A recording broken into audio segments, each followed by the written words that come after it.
Hi అందరికీ. పిల్లలకు కుల్ఫీ అన్న, ఐస్ క్రీమ్స్ అన్న చాలా ఇష్టం. అందుకే నేను మా పిల్లలకు ఇంట్లోనే కుల్ఫీ ప్రిపేర్ చేశాను. బయట ఏ ఫుడ్ అయినా బాగుండట్లేదు. అందుకే మనమే ఇంట్లోనే ప్రిపేర్ చేసుకోవడం హెల్త్‌కి చాలా మంచిది. అది పిల్లల విషయంలో మాత్రం ఏ ఫుడ్ ప్రిపేర్ చేసినా హెల్తీగా ఉండేలా చేయాలి. అందుకే నేను మా పిల్లల కోసం dry fruits and banana milk వీటితో కుల్ఫీ ప్రిపేర్ చేశాను. మా పిల్లలకు చాలా బాగా నచ్చింది. ఎలా చేసుకోవాలనేది చెప్తాను. బాదం ఓవర్ నైట్ నానబెట్టుకొని పొట్టు తీసేసుకొని 2 బనానాస్ చిన్న చిన్న పీసెస్‌గా కట్ చేసుకోవాలి. చిన్న గ్లాస్ మిల్క్, కొంచెం షుగర్ యాడ్ చేసుకోవాలి. వీటన్నిటిని మిక్సీలో గ్రైండ్ చేసుకోవాలి.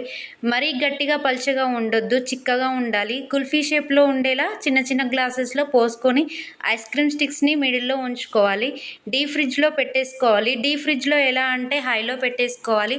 ఒక 5-6 అవర్స్ పెట్టేసుకుంటే కుల్ఫీ రెడీ అయిపోతుంది. చాలా టేస్టీగా ఉంటుంది. ఈ వీడియో మీకు నచ్చినట్లయితే లైక్ చేయండి, షేర్ చేయండి, సబ్స్క్రైబ్ చేసుకోండి. బాయ్ అందరికీ.